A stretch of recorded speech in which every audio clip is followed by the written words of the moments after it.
Platinum producer Lonmin says it's temporarily stopped sending text messages to employees asking them to respond to the company's wage offer.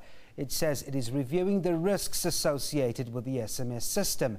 Now, the leader of the striking mine worker union, Amcu, was lashed out at those SMSs, saying it's fueling tension. Members of Amcu at Lonmin, Impala Platinum and Anglo American Platinum went on strike in January, demanding a basic salary of 12,500 rand per month. Amcu leader Joseph Mathunjwa has appealed for calm and peace, but vowed the strike would continue. This after 3 mine workers and a female security guard were killed in Bapong over the weekend.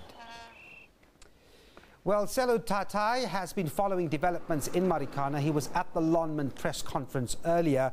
Selo, good afternoon. Some new developments with Lonmin on the strike issue. What came out of that press conference?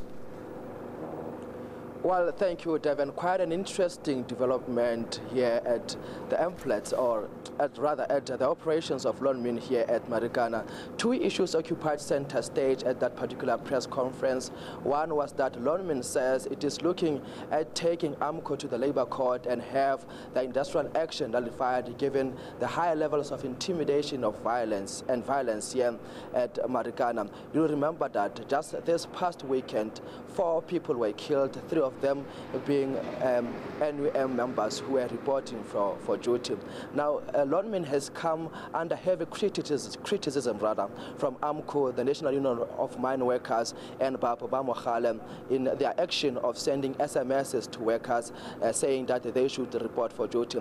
The 3 parties said that it was irresponsible on the part of Lonmin to do that without having done a risk analysis and without having put safety measures in place to see to it that workers, both striking and non-striking workers who want to report for duty, are well protected. And their spokesperson had this to say.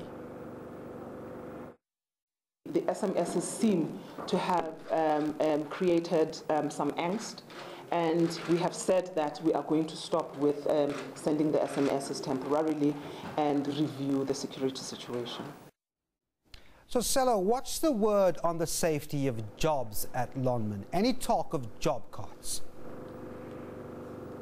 Well, in that press conference, Devon, Lonmin reiterated that workers should report for duty, failing which will result in them restructuring their operations. That will obviously lead into massive job losses or retrenchments, if you like.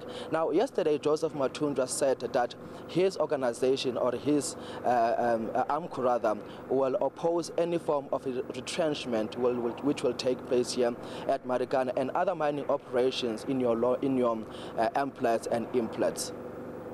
And I see that Amcu leader Joseph Mathunjwa again at Impala Platinum today, addressing workers there. Any idea what he had to say?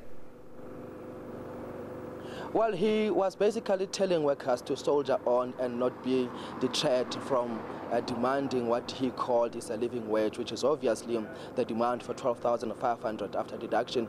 You'll know that it is not only Lonmin which has been sending SMSs to workers and bypassing Amcu, taking their offers directly to workers. He was basically telling workers and reiterating that they should know those particular SMSs and being critical that to a large extent the mining companies are being irresponsible in that they are trying to fuel the situation, sowing divisions amongst workers by communicating directly with them, saying that that will result into violence. Selo, one final question before I let you go. Just compared to the beginning of the week, it looks rather calm behind you. What's the mood like in Marikana? Well, as you currently point out, Devon, the mood is fairly calm here. The situation is calm. There hasn't been any serious incident that one can talk about regarding violence. Yesterday, Police Minister Nathi Mthethwa and National Commissioner Ria Pieha committed that they'll stop at nothing to normalize the situation here. And it looks like things are slowly but surely getting back to normal. A heavy police contingent here at Marikana is on standby. Cars have been patrolling, going in and around the township, conducting stop and searches in cars, passing and going into different mining shafts. All right, we're going to have to leave it there. Selo Tatai in Marikana following developments for us there.